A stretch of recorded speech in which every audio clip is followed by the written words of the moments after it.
Okay, let's talk about that little bit of stress many drivers feel. The one that makes you maybe circle the block once or twice rather than tackle that spot. Or maybe leaves you scratching your head at a ticket that just, well, could make sense. Yeah, parking. It seems simple, but it's often not. Exactly. We're diving deep into parking today. Have you ever felt that knot in your stomach when you see a tight, parallel parking space? Or maybe wondered what the actual legal difference is between a no parking sign and a no standing sign? It's easy to think of parking as just, stopping your car, but legally and skillfully, there's a lot more going on than most people realize. Right. And while backup cameras and all that fancy tech are great, the core knowledge still matters. Today, our source material is Chapter 7 of the New York State Driver's Manual. Yep, the Driver's Manual. And we're going to unpack the steps for that classic parallel park, clarify the precise legal definitions of stopping, standing, and parking, which can be confusing, and reveal some surprising statewide rules about where you absolutely cannot leave your vehicle, even if there's no sign. Our mission here is to pull the most useful, maybe surprising, and definitely essential nuggets out of this official source so you can feel more confident behind the wheel, understand the rules deeply, and hopefully avoid those frustrating tickets. Let's turn this potentially dry topic into some really practical insights for you. Let's do it. So, parallel parking. It's required for the road test for a reason, and it trips a lot of people up. The manual gets right into it. It does, and it makes a point up front that's really worth noting. Even with all the modern assists like cameras and sensors, you as the driver remain ultimately responsible. Ah, that's key. The tech is a tool, but your awareness and skill are primary. That's a really important reminder. Technology helps, but doesn't replace understanding the actual maneuver. So the manual breaks down the how-to. Step one seems obvious, but it's finding a space that's actually large enough for your vehicle. Don't try to squeeze into the impossible. Right. First, find a space that looks like you'll actually fit. Then signal your intention and pull up alongside the car in front of the spot you want. The key here is leaving about 2 feet between your car and theirs. 2 feet. Okay, so you're parallel to the car next door, about an arm's length away. Then what? Well, before you even start backing up, the manual says you need to look over both shoulders behind you. Both shoulders. Both shoulders. It's crucial to check for pedestrians, cyclists, or other traffic you might interfere with as you begin the maneuver. Okay, so a full 360-degree awareness check before you shift into reverse. Got it. Exactly. Then begin backing up very slowly. The manual stresses looking primarily through the rear window while using mirrors for occasional checks. Right, looking back mainly.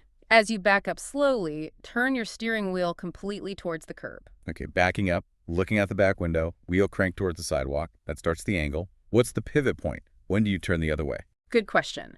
As you continue backing, the specific point the manual gives is when your front wheels are opposite the back bumper of the vehicle you park next to. Opposite the back bumper. At that moment, you turn your steering wheel completely the other way, away from the curb. Ah, okay, so that's when the classic S shape starts to form. Yeah. You're swinging the front end away from the curb to tuck the back in. Precisely. And you keep backing, still monitoring your rear window mostly, but glancing at the side and front to ensure you're clearing the car ahead. You continue until you're in the space and you stop before hitting the vehicle behind you. Definitely stop before contact, please. Yes. Absolutely. Once you're in the space, the final steps are straightening your wheels and pulling slightly forward to center your vehicle. And here's a really specific detail from the manual. Your final parked position must be no more than 1 foot, which is about 30 centimeters from the curb. 1 foot. Wow, that's incredibly specific. I bet a lot of people, myself included sometimes, are parked further out than that regularly. Why is that specific distance so important? Well, it's largely about not obstructing the flow of traffic in the lane, keeps things clear. And it allows emergency vehicles or buses enough room to pass safely. It's a defined standard for what counts as proper parallel parking. Makes sense. And if you find you're too far out, the manual even gives a little pro tip. Alternately, pull forward and back up, turning the wheel towards the curb, then straightening, essentially wiggling yourself closer. Huh. The wiggle technique. That sounds helpful. And there's another safety point right after the parallel parking steps that feels particularly relevant today. Oh yes, extremely critical, especially with more bikes and scooters on the road.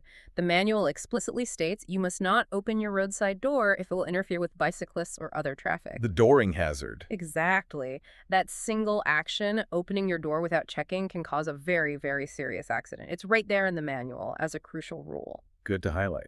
Okay, moving from parking on a flat street, what about hills? There are rules for that too. Yes, important ones. The wheel turning rule. First, always set your parking brake. Always. Always. But the important part is turning your wheels. If you're facing downhill, turn your wheels towards the curb or the side of the road. Towards the curb for downhill. Got it. If you're facing uphill, turn your wheels away from the curb. The idea is if your brake fails, the car rolls into the curb or maybe off the road, not out into moving traffic. Right, using the curb as a block. Exactly. And always put your transmission in park. Or, if it's a manual, first gear when facing uphill, reverse when facing downhill, just as added security. Simple but vital safety steps. Okay, you've got your car perfectly parked, 1 foot from the curb, wheels turned correctly on a hill. Now, how do you get out safely? The manual has a detailed approach here too, doesn't it? It does. The process for pulling out begins by straightening your wheels first. Then, back up just slightly towards the vehicle behind you to give your front end room to swing out. Okay, a little reverse wiggle room. Then turn your wheels fully away from the curb, so you're turning left, usually. Turning left, yeah, to swing the nose of the car out into the lane. Correct. But before you just, pull out, there's a sequence of safety checks. The manual outlines 6 specific steps for safely entering traffic from a parallel spot. 6 steps. Wow, okay, walk us through them. All right, step 1. You look over your right shoulder through the rear window. Wait, the right shoulder first. When you're pulling out to the left, why is that initial right check so important? It's a good question. It catches anything directly alongside your right side or just behind your rear bumper, like a cyclist coming up or a pedestrian. Places mirrors might not fully cover or that are easily missed as you focus forward and left. It's a critical blind spot check, specific to being parked on the side of the road. Huh. Okay, right shoulder check first. Never really thought about that sequence. What's step 2? Use your interior rearview mirror to check for hazards generally behind you as you prepare to move. Standard review check. And step 3? Signal. Signal your intention to pull out. Let everyone else know what you're planning to do. Simple but necessary. Always signal. Okay, 4. Check your side mirror as your left side mirror, mainly for oncoming traffic, including vehicles and cyclists in the lane you intend to enter. Okay, side mirrors to see who's coming up from behind. Step 5. This is where you start moving. Turn your head again, this time over your left shoulder, looking through the rear window or side window area. Begin moving forward very slowly, making sure you clear the vehicle parked in front of you. Okay, so left shoulder check as you're starting to inch forward, making sure you don't scrape the car ahead. Yes. And the 6th and final step. Turn your head and look over your left shoulder again through the rear window or side window area right before you steer fully into the traffic lane. This is your final check to ensure the lane is clear and it's safe to merge completely. Wow, so that's, see, a right shoulder check, rear view signal, side mirror, then left shoulder check as you start moving, and another left shoulder check just before merging fully.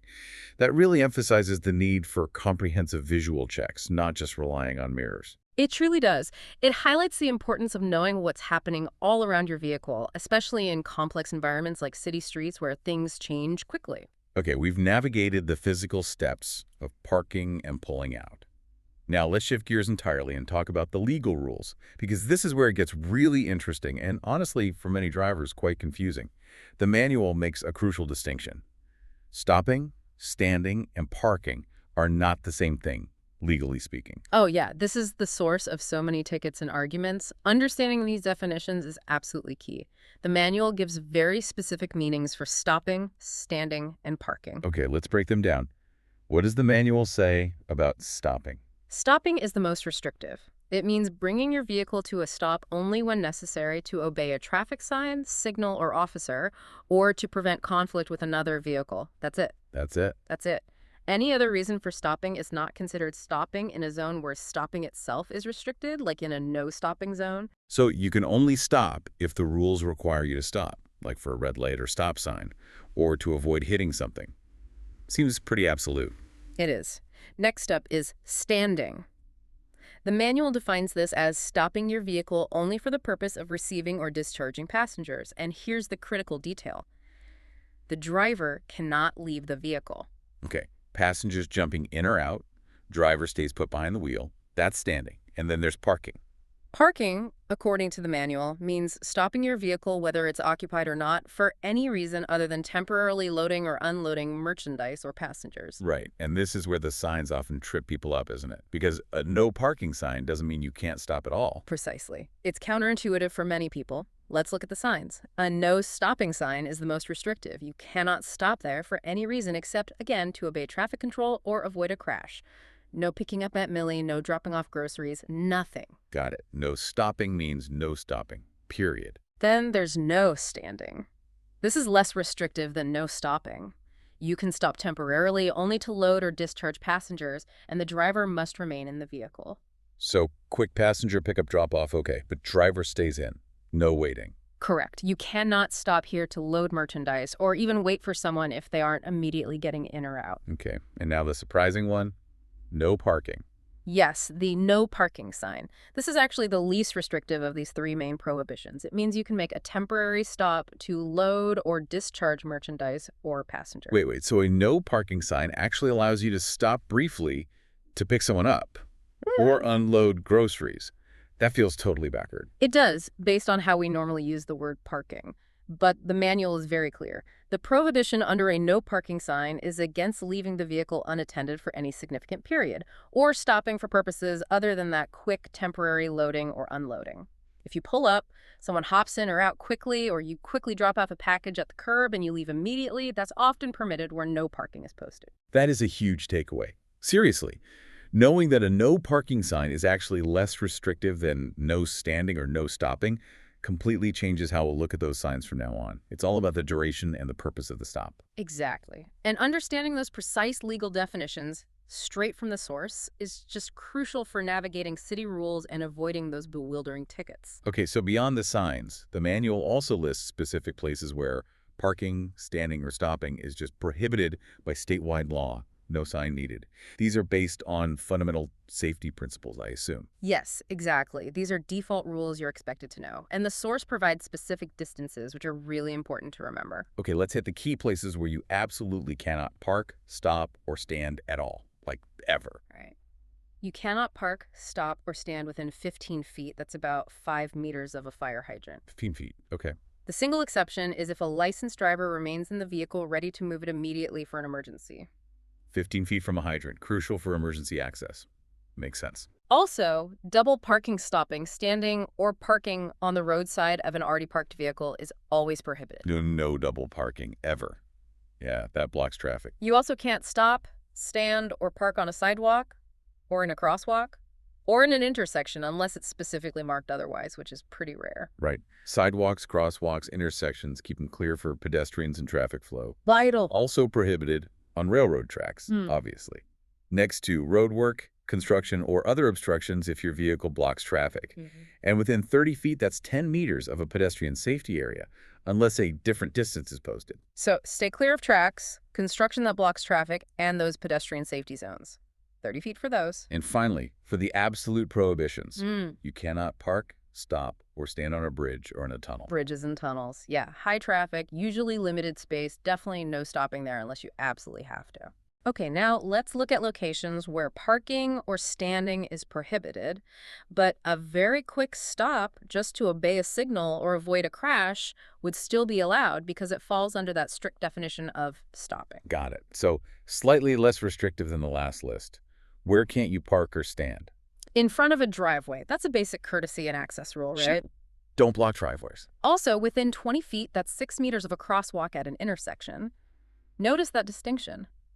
You can't stop, stand, park in the crosswalk itself anywhere, but you also can't stand or park near an intersection crosswalk within 20 feet. 20 feet from an intersection crosswalk.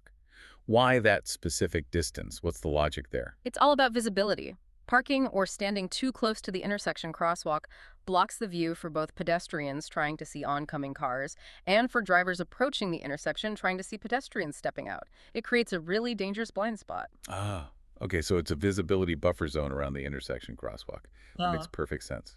What else? Within 30 feet, 10 meters of a traffic light, stop sign, or yield sign. Again, this is a crucial visibility rule. Parking too close can hide the sign or signal from other drivers coming up behind you or from other directions. 30 feet from signs and lights. So you're not blocking someone else's view of critical traffic control devices. Got it. Within 20 feet, 6 meters of a fire station driveway on the same side of the street, or a much larger 75 feet that's 23 meters on the opposite side of the road from a fire station driveway. 75 feet across the street. That's quite a distance, but I guess you can see why those big fire trucks need a really wide turning radius to get out quickly without obstruction. Exactly. Also, you can't park or stand along a curb that is cut, lowered, or made for access to the sidewalk. These are often the curb cuts for wheelchair ramps. Right, the curb cuts. Very important. Parking there completely obstructs necessary accessibility for people with disabilities or even people with strollers. Yeah, easy to overlook if you don't personally need them, but absolutely vital for accessibility. Blocking one is effectively blocking the sidewalk access for someone. And finally, on this list, you cannot park or stand your vehicle within 50 feet that's 15 meters of a railroad crossing. 50 feet from a railroad crossing. That feels maybe further out than you might instinctively guess, but again, probably visibility and safety around trains. Absolutely. Knowing these specific distances and prohibited zones, whether there's a sign or not, is just crucial. It's not just about avoiding tickets, it's really about ensuring safety and accessibility for everyone using the roads and sidewalks. Okay, one last critical area the manual covers in detail is reserved parking for people with disabilities. This isn't just about courtesy, it's really about legal access, isn't it? It is absolutely essential. It's about ensuring safe, equitable access to public spaces for people who face mobility challenges. And the rules for using these spaces are, they're very strict, according to the manual. They couldn't be stricter, and for good reason. You can only use these spaces if your vehicle displays official DMV plates or a local permit issued specifically for people with disabilities. And this is the key part. The person who was issued those plates or the permit must be present and actually in the vehicle during that trip. Right. You can't just borrow, say, your grandma's permit to run an errand if she's not with you. Exactly. That's misuse. And the manual outlines pretty significant consequences if someone does misuse the plates or permit or lies to get them. What kind of consequences are we talking about?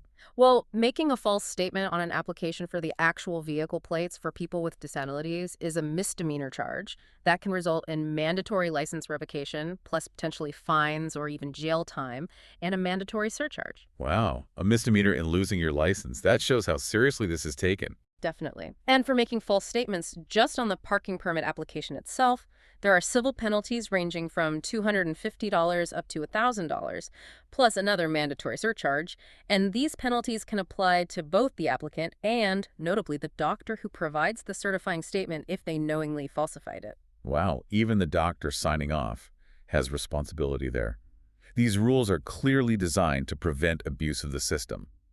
How are these spaces usually marked? They are marked with signs, typically featuring the international symbol of access, the wheelchair symbol, and often have accompanying pavement markings, usually blue. And sometimes there are those striped areas next to the blue spaces. The manual is specific about those too, right? Critically specific, you absolutely must not park in the areas next to reserve spaces that have diagonal stripes, often painted in white or yellow. Okay, why not? They look like maybe just extra buffer space. They are not just extra space or slightly less forbidden zones, they are essential access aisles.